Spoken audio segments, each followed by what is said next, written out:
Marc Godet, je suis le président du conseil départemental du Loiret depuis novembre 2017.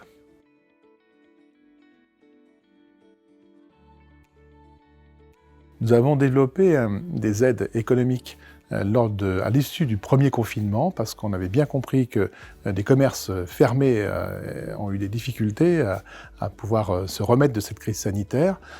Et donc nous avons débloqué 1 500 000 € aux côtés des communautés de communes et de la métropole pour pouvoir venir en aide à ces commerçants. À la suite l'été est passé, le deuxième confinement est arrivé.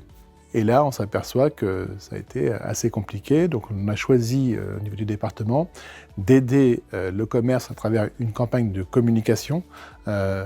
Mangeons Loiret, allez chez vos commerçants. Vos commerçants, ils se réinventent pour vous. Ils sont inventifs, ils sont dynamiques, pour ceux qui sont ouverts, bien entendu.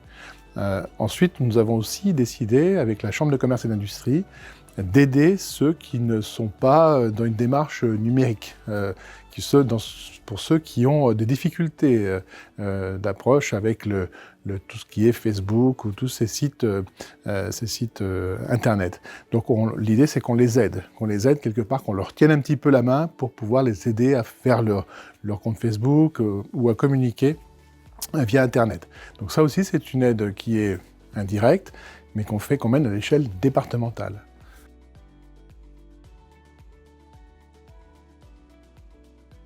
Certains commerçants ont vécu des fermetures douloureuses. C'est-à-dire que, imaginez le commerçant, le marchand de jouets de centre-ville fermé, tandis que dans la grande surface, à côté, à l'extérieur en général du centre-ville, on pouvait y acheter des jouets, on pouvait acheter des vêtements.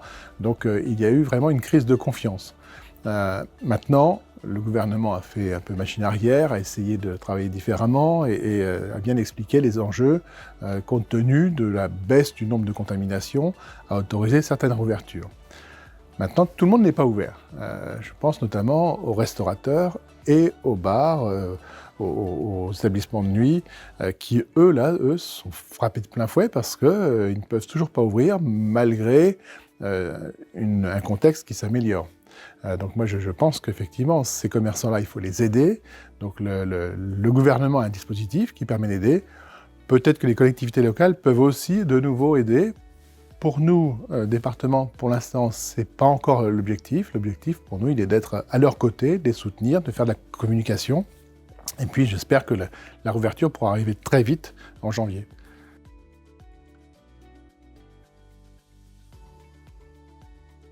Il y a le système D, comme on dit, chez les Français, c'est assez répandu. Certains commerçants ont pu développer la vente en ligne, tant mieux. Et là, c'est là aussi où on peut être attendu pour les aider justement à créer ces sites internet pour pratiquer de la vente en ligne. On a aussi des repas à emporter, ça aussi. Bon, les restaurateurs peuvent le faire, mais ça ne remplacera pas, je dirais, le présentiel, le chaland qui vient dans le magasin ou les gens qui vont dîner, déjeuner au restaurant. Et en plus, lorsqu'on regarde les bars purs, entre guillemets, qui n'ont que l'activité de bar pour vivre, ça devient très compliqué. Donc il y a eu effectivement du système D, on vend de la vente à emporter, mais ça ne remplace pas. Il faut qu'il y ait un accompagnement, il faut que le gouvernement débloque des moyens pour aider tous ces commerces à se maintenir parce qu'on a besoin d'eux. Un centre-ville ne vit pas s'il n'y a pas de commerce.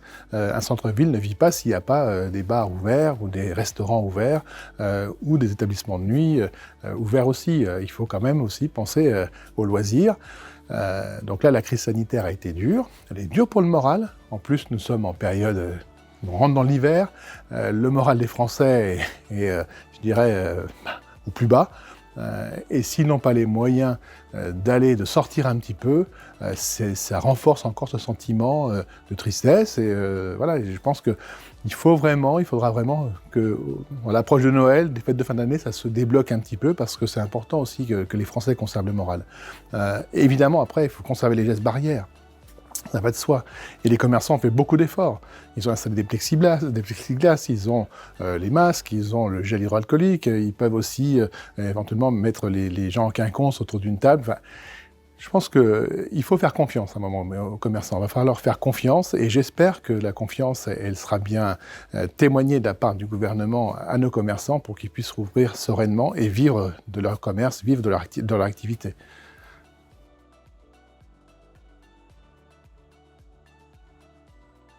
Pour les Loiretains, écoutez, je souhaite que vous passiez de bonnes fêtes de Noël, de bonnes fêtes de fin d'année. Gardez espoir, conservez aussi les gestes barrières, je pense que c'est important. Et puis, espérons vite que cette crise sera derrière nous très prochainement pour pouvoir retrouver de la convivialité, je pense que c'est essentiel aussi, et puis se retrouver tous ensemble. Mais voilà, en attendant, il faut passer le cap et puis il faut tenir.